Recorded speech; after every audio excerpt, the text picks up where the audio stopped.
আসসালামু আলাইকুম। Take plus repair আপনাকে স্বাগতম। ইন্ডাস্ট্রিয়াল লেভেলে যে সব ধরনের সার্কিট কাজ করা হয় সব ধরনের সার্কিট নিয়ে আলোচনা করতেছি।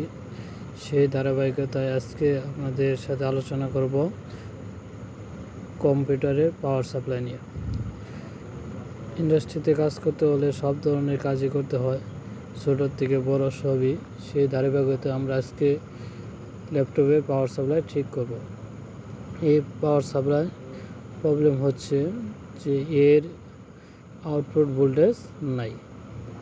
কারণ আউটপুট ভোল্টেজ কী কারণে থাকে না বা কী প্রবলেম হতে পারে সেগুলো নিয়ে আপনাদের সামনে বিস্তারিত আলোচনা করব। চলেন তাহলে আমরা আজকে এই কাজটা শুরু করি। আপনারা আমাদের ভিডিওটা ধৈর্য ধরে দেখেন। ইনশাআল্লাহ একটা পাওয়ার সাপ্লাই কী সমস্যা হতে পারে সব সম্বন্ধে আমরা বিস্তারিত আলোচনা করব। এই যে আমাদের কার্ডটা দেখতেছেন, আমি প্রথমে বলে থাকি সম্পূর্ণ কার্ডে আমাদের প্রথম হচ্ছে ফিজিক্যাল যে প্রবলেম আছে এটাকে চেক করা, ফিজিক্যালভাবে কোনো প্রবলেম আছে কিনা, কোনো কম্পোনেন্ট প্রাণ হয়েছে কিনা এটাকে টেস্ট দেখা, অর্থাৎ চোখের টেস্ট। এখন আমরা পাওয়ার দিয়ে দেখতেছি, এই যে ইনপুটে পাওয়ার দিচ্ছি, আমার ভোল্টেজ আছে কিনা দেখেন। আমার আউটপুটে কোনো ভোল্টেজ নাই। আপনারা দেখতে পারতেছেন যে আমার আউটপুটে কোনো ভোল্টেজ নাই। এই ভোল্টেজ না থাকার কারণ কি এটা আমরা দেখব, যে এই ভোল্টেজ কি আসলে ইনপুটের কারণে নাই নাকি আমার আউটপুট কারণে নাই। যদি ইনপুটের কারণে যদি আমার ভোল্টেজটা না থাকে তাহলে কী কম্পোনেন্ট প্রবলেম হয়েছে সেগুলো আমরা ফাইন্ড আউট করব।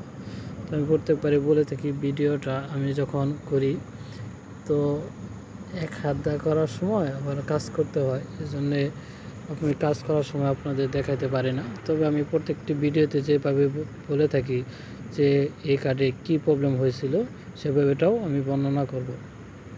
দেখতেছেন এই কার্ডে প্রবলেম ছিল ইনপুট সাইডে।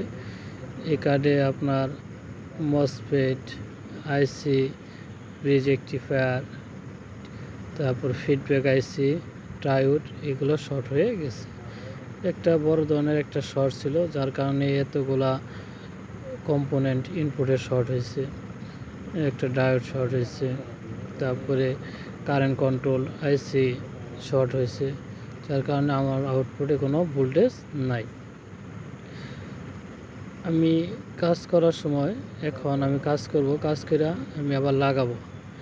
আমি সবগুলাই যে কম্পোনেন্ট আবার লাগাইছি, কিন্তু আমি এক হাতে ভিডিও করার উপায় নাই, এই জন্য আমি লাগাই দেখছি, লাগাই আবার সম্পূর্ণগুলো আপনাদের দেখাইতেছি। এই যে আইসি এগুলো লাগাইছি, ব্রিজ রেকটিফায়ার লাগাইছি, মসফেট, ডায়োড লাগাইছি। এগুলো প্রবলেম ছিল, শর্ট ছিল, এগুলো আমি লাগাইছি। আলহামদুলিল্লাহ এখন আমার আউটপুট ভোল্টেজ বের হয়েছে।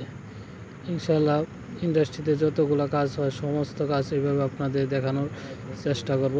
পাওয়ার সাপ্লাই নিয়ে আপনাদের কোনো মতামত থাকলে আমাদের সাথে